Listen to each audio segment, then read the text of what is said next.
Hello everyone, ఈ vlog లో నేను తీసుకున్న చేపల్ని అలాగే వాటిని క్లీన్ చేసుకున్న తర్వాత వాటిని 20 to 1 month లా ఎలా స్టోరేజ్ చేసుకోవాలనేది ఫుల్ ప్రాసెస్ అయితే మీకు డీటెయిల్ గా ఎక్స్ప్లెయిన్ చేస్తాను. Welcome to AR home foods and vlogs.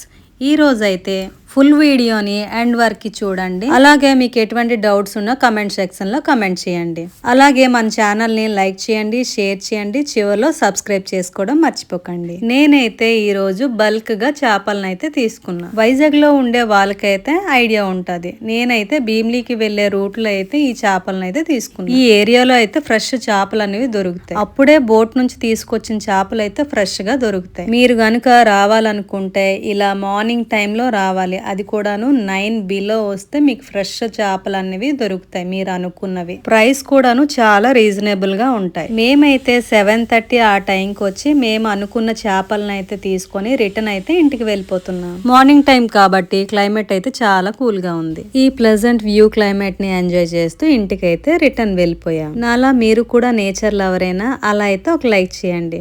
Me like ద్వారా నాలా ఇంతమంది ఉన్నారా అన్నది చూసుకుంటా.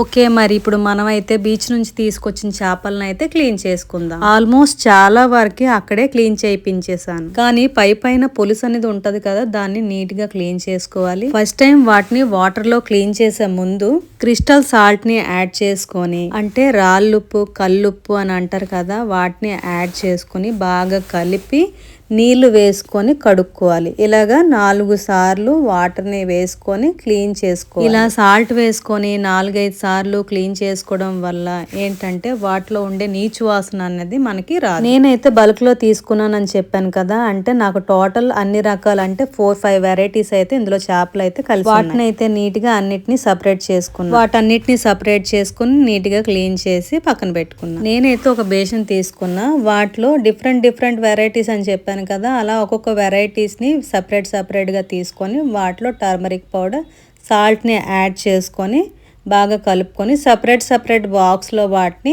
ఫ్రీజర్ లో స్టోర్ చేసుకుంటా. మీరు అనుకోవచ్చు మామూలుగా క్లీన్ చేసిన చేపల్ని ఫ్రీజర్ లో స్టోర్ చేసుకోవచ్చు కదా అని చెప్పి, కానీ అలా చేయడం వల్ల ఏంటంటే మనం వండుకునేటప్పుడు చాలా చప్పగా ఉంటుంది. ఇలా సాల్ట్ ని యాడ్ చేయడం వల్ల ఏంటంటే వాటిలో ఉండే టేస్ట్ అనేది అలానే ఉంటుంది. మరి టర్మరిక్ పౌడర్ ఎందుకు యాడ్ చేస్తున్నారు అని అనుకోవచ్చు, కానీ దాని వల్ల ఏంటంటే మనకి నీచు వాసన రాకుండా ఉండడానికని దాన్ని యాడ్ చేసుకుంటాం. వీటిలో అయితే ఎటువంటి మసాలా పౌడర్స్ గానీ అలాగే అల్లం వెల్లుల్లి పేస్ట్లు గానీ యాడ్ చేయటం. ఎందుకంటే మనం కుక్ చేసుకునే ఒక 2 hours 1 hour ముందు అయితే మనం బయట పెట్టుకున్న తర్వాత అప్పుడు మనం కర్రీకి కానీ ఫ్రైకి కానీ యాడ్ చేసుకోవచ్చు. ఇలా చేయడం వల్ల ఏంటంటే మనకి ఫ్రెష్ చేపలు దొరికితే, అలాగే డిఫరెంట్ వెరైటీస్ ని కూడాను తీసుకొచ్చినట్లు ఉంటుంది. అలాగే ఫిష్ ని ఎన్ని రకాలుగా తినాలనుకుంటే అన్ని రకాలుగా మనం రెడీ చేసుకోవచ్చు. బీచ్ ఫిషెస్ అనేది హెల్త్ కి చాలా మంచిది, ఎందుకంటే అవి న్యాచురల్ గా పెరుగుతాయి కాబట్టి. వీటిలో omega-3 ఫ్యాటీ యాసిడ్స్ అనేవి చాలా ఎక్కువ ఉంటది కాబట్టి హెల్త్ కి చాలా మంచిది. అలాగే స్కిన్ కి హార్ట్ కి ఇంకా మంచిది. నేనైతే ఒక 5 డిఫరెంట్ వెరైటీస్ అయితే నాకైతే ఇందులో వచ్చాయి. ఫస్ట్ స్టోరేజ్ చేసుకున్న చేపలు అయితే ఇవి పండుగొప్పలు, సెకండ్ వచ్చేసి కానాగర్తలు, పీసెస్ గా కట్ అయినవి అయితే ఇసుక దొంతులు, తరువాత గులివెందులు, చివర్లో అయితే వంజరం పీసెస్ ని ఈ విధంగా మిక్స్ చేసుకున్నా. ఇలా వీటన్నిటిని ఒకే బాక్స్ లో కాకుండా సపరేట్ గా బాక్సెస్ లో పెట్టుకున్నా. ఈ రోజు సండే కాబట్టి నేనైతే కొన్ని వంజరం పీసెస్ అయితే పక్కన పెట్టుకున్నా, ఎందుకంటే ఫ్రై చేసుకుందామని. మిగతావన్నీ ఫ్రీజర్ లో అయితే స్టోర్ చేసుకున్నా. ఇవైతే నాకు ఒక 10 to 15 days అయితే రావచ్చు. సో ఈ విధంగా మీరు కూడా ఇలా చేయాలనుకుంటే ఏ చేపలనైనా ఇలా నీట్ గా క్లీన్ చేసి కడిగి ఇలాగ సాల్ట్ టర్మరిక్ పౌడర్ ని యాడ్ చేసి మిక్స్ చేసి బాక్స్ లో పెట్టుకొని ఫ్రీజర్ లో పెట్టుకోవాలి. వీటన్నిటిని ఎయిర్ టైట్ క్యాప్ ఉండే బాక్సెస్ లో పెట్టుకోవాలి. ఓపెన్ గా అయితే ఉంచకూడదు.